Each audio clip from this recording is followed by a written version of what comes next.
Hi guys, welcome to my channel. So వినాయకుడు కూడా వాళ్ళ మమ్మీ దగ్గరికి వెళ్ళిపోవాలి కాబట్టి వినాయకుడిని నేనైతే నిమజ్జనం చేసేస్తున్నా.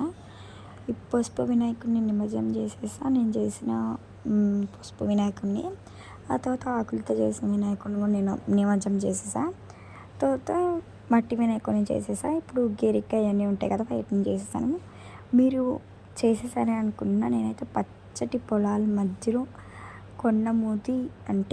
కొండమూది కాలువలో అయితే మేము నిమజ్జనం చేసేసాం. అది అందరికి తెలుసుండదు. నేనైతే గోడ కూడా ఎక్కేసాను నిమజ్జనం చేయడానికి. చూసారు కదా, మేము వచ్చేపాటికి కొన్ని బొమ్మలు కాలువలో వేసేస్తున్నాయి. మేము చూసారు కదా ఎంత డస్ట్గా అనకూడదులేండి. మేమైతే ఇప్పుడు వెళ్ళిపోతున్నాం. మా మమ్మీ హాయ్ చెప్తుంది. పచ్చటి పొలాలు చాలా అంటే చాలా బాగుంది వ్యూ. నెక్స్ట్ చూసారు కదా, చల్లటి గాలి చాలా బాగుంటుంది.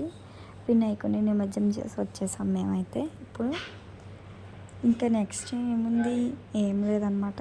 మీరు నిమజ్జనం చేసేస్తే నాకైతే కామెంట్ సెక్షన్లో కామెంట్ చేయండి. సో నాకైతే చూసారు కదా, కాలువల మధ్యలో అయితే పొలాలు చాలా అంటే చాలా నచ్చింది నాకు వ్యూ అంటే. మన వీడియో అయితే ఇంతవరకు లైక్ చేయకపోతే ప్లీజ్ లైక్ చేయండి, షేర్ చేయండి, కామెంట్ చేయండి, సబ్స్క్రైబ్ చేయండి.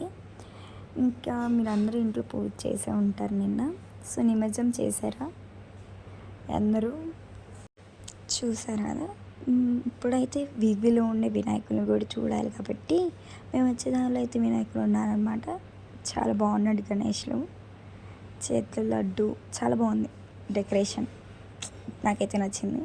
ఇక్కడ ఇంకో వినాయకుడు. ప్లీజ్ సబ్స్క్రైబ్ చేసుకోండి మన ఛానల్ని. ఇంకా లైక్ చెప్పదు, లైక్ షేర్.